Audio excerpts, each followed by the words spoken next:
यह कहानी है एक लड़के की जिसका नाम ईशान था। ईशान राजस्थान के रेगिस्तानी इलाके में बसे एक छोटे से गांव धौलपुर का रहने वाला था। इस गांव में दूर दूर तक केवल रेत के टीले और सूखे कुएं थे। बिजली की सुविधा केवल नाम मात्र थी और पीने का पानी भी रोजाना कई किलोमीटर दूर से लाना पड़ता था। गांव के लोग मानते थे कि उनकी किस्मत में बस यही सूखा जीवन लिखा है। पढ़ाई लिखाई के बारे में कोई बात नहीं करता था। बच्चे अक्सर पशु चराने या मिट्टी के खिलौने बनाकर बेचने का काम करते थे, लेकिन ईशान ऐसा नहीं था। वह अपनी गरीबी और हालात से जूझते हुए भी कुछ बड़ा करने का सपना देखता था। उसका कहना था, अगर रास्ता नहीं है तो मैं खुद रास्ता बनाऊंगा।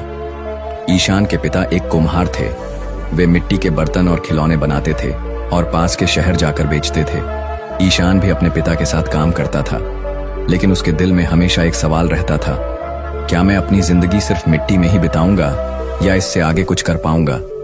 एक दिन ईशान ने अपने पिता से कहा, पिताजी, क्या मैं पढ़ाई कर सकता हूं?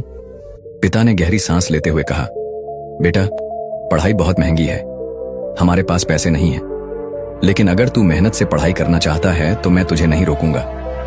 ईशान के पिता ने उसे एक पुराना स्लेट और चौक दिया और कहा, जितना सीख सकता है सीख लो। गांव में कोई स्कूल नहीं था, इसलिए ईशान ने खुद से पढ़ाई करनी शुरू की। वह शहर जाने वाले लोगों से पुराने अखबार और किताबें मांग कर लाता। गांव के एक बुजुर्ग जो कभी शिक्षक रह चुके थे, उन्होंने ईशान को अक्षर और गिनती सिखाई। ईशान ने अपनी मिट्टी के खिलौने बेचने की जिम्मेदारी खुद ले ली। वह सुबह काम करता और शाम को पढ़ाई करने बैठ जाता। धीरे धीरे उसकी मेहनत रंग लाई। उसने 8वीं की परीक्षा पास की और आगे की पढ़ाई के लिए गांव से 20 किलोमीटर दूर के स्कूल में दाखिला लिया। स्कूल जाने के लिए उसे रोज सुबह 4 बजे उठना पड़ता और पैदल चल कर जाना पड़ता। ईशान के गांव में लोग उसका मजाक उड़ाते थे। वे कहते, मिट्टी के काम करने वाले का बेटा बड़े सपने देख रहा है, पढ़ाई करके क्या करेगा। लेकिन ईशान ने किसी की बातों पर ध्यान नहीं दिया। उसने अपना ध्यान सिर्फ पढ़ाई और मेहनत पर रखा। एक दिन स्कूल में विज्ञान प्रदर्शनी का आयोजन हुआ। ईशान ने मिट्टी से सौर ऊर्जा चलाने वाला एक छोटा मॉडल तैयार किया। सभी लोग उसकी प्रतिभा देखकर दंग रह गए। उस प्रदर्शनी में आए शहर के एक अधिकारी ने ईशान से पूछा, तुम्हें यह विचार कैसे आया? ईशान ने मुस्कुराते हुए कहा, हमारे गांव में बिजली नहीं है। अगर सूरज की रोशनी को ऊर्जा में बदल सकते हैं तो हमारे गांव में रोशनी आ सकती है। इस परियोजना ने उसे जिला स्तर की प्रतियोगिता में जीत दिलाई। इस सफलता के बाद ईशान को सरकार की ओर से छात्रवृत्ति मिली। उसने शहर के एक अच्छे कॉलेज में दाखिला लिया, लेकिन उसके लिए यह सफर आसान नहीं था। कॉलेज में सभी छात्र अमीर घरों से थे। वे महंगे कपड़े पहनते, अंग्रेजी बोलते और ईशान का मजाक उड़ाते। लेकिन ईशान ने खुद को बदलने का फैसला किया। वह अंग्रेजी सीखने के लिए पुस्तकालय में दिन रात बैठता और पुराने शब्दकोशों का सहारा लेता। उसने खुद को सिखाया कि हर इंसान की ताकत उसकी मेहनत है, न कि उसके कपड़े या पैसा। कॉलेज में अंतिम साल में ईशान ने अपनी पढ़ाई के साथ साथ एक बड़ा प्रोजेक्ट बनाया।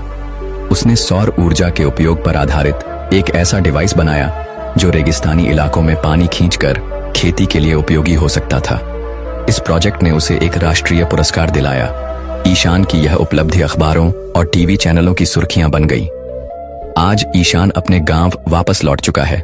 उसने गांव में सोलर पैनल लगवाकर बिजली की समस्या को खत्म किया और एक स्कूल खोला जहां बच्चों को मुफ्त में पढ़ाई और नई तकनीकों की जानकारी दी जाती है। ईशान की कहानी ने पूरे गांव की मानसिकता बदल दी। जो लोग कभी उसे ताने मारते थे, आज वे अपने बच्चों को उसके स्कूल भेजते हैं। इस कहानी से यह सीख मिलती है कि परिस्थिति चाहे कितनी भी खराब क्यों ना हो, अगर आप मेहनत और लगन से जुटे रहेंगे तो आपकी किस्मत बदल सकती है। सपने बड़े हों या छोटे, उन्हें सच करने के लिए मेहनत ही सबसे बड़ा हथियार है। तो दोस्तों, उम्मीद है इस वीडियो से आपको काफी कुछ सीखने को मिला होगा, और अगर कुछ सीखने को मिला हो तो हमारे इस वीडियो को लाइक, शेयर, सब्सक्राइब जरूर कर लीजिएगा और साथ ही कमेंट में नमो बुद्धाय जरूर लिखिएगा। धन्यवाद।